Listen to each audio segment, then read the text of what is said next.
Let me say something toxic real quick. The person who hurt you, they're not sleeping peacefully. They're waiting for a reaction, a text, a post, a breakdown. Anything that proves they still live rent-free in your head. And here's the funny part. The fastest way to ruin their mental health isn't yelling, blocking, or healing louder. It's doing absolutely nothing. No drama, no speeches. Just 5 quiet habits that drive them insane. While you move on like they never existed. Everyone thinks revenge is loud. It's not. Revenge is quiet, boring, emotionally dry. And that's exactly why it works. Let me show you the first move. Habit 1. Stranger energy. You don't confront them. You don't explain. You don't clear the air. You downgrade them. They go from important to familiar to background character. You see them? Tiny nod, neutral face. Keep walking. No tension, no eye contact lingering. No, we need to talk. Their brain short circuits because humans are wired for ranking. And you just rank them as NPC. They go home replaying it. Why didn't they react? Did I imagine that?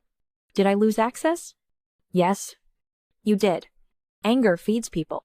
Silence starves them. Habit 2. You look better. Here's where you twist the knife, accidentally. You don't glow up dramatically. You just look fine. Happy. Busy. Light. You laugh louder with new people. You exist without tension. No healing journey captions. No sad quotes. No explanations. And they hate this part. Because now they can't say, I ruined them. They realize, you survived me.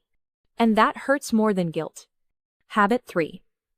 Zero bait response. They will poke you. Indirect posts, obvious songs, fake happiness. This is a test. They're asking, do I still matter? Your answer? Nothing. No views. No likes. No curiosity. You don't even block them. Blocking says, I'm affected. Ignoring says, you're irrelevant. They escalate. You don't. They spiral. You nap.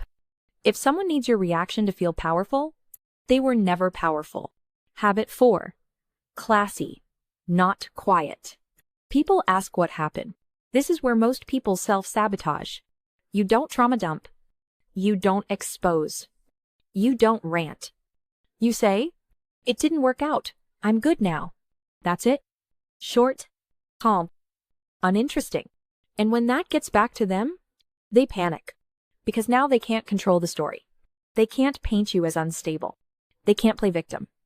Silence leaves nowhere to hide. Habit 5. The one they never see. This is the move nobody talks about. You forgive them. Not publicly, not dramatically, not for closure. You forgive them privately. Why? Because anger keeps the door open. Forgiveness closes it permanently. You stop replaying. Stop fantasizing. Stop arguing in your head. And here's the scary part. They feel it. People feel when they've lost access to your energy. They don't know why. They just know you're gone. They didn't lose you. When you stopped replying, they didn't lose you. When you went quiet, they lost you. The moment their name stopped triggering a reaction in your body. When you stopped replaying conversations, stopped wondering if you were too much, stopped waiting for an apology that was never coming. By the time they finally feel it, you're already emotionally elsewhere. They start reminiscing.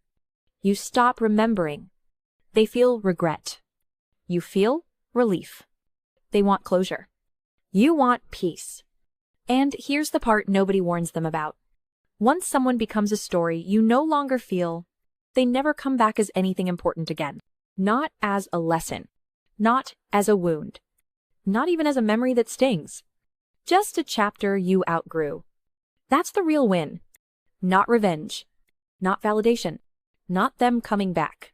It's indifference. And indifference is undefeated. Welcome to Bitter Vaccine. Medicine for the mind. No sugar added.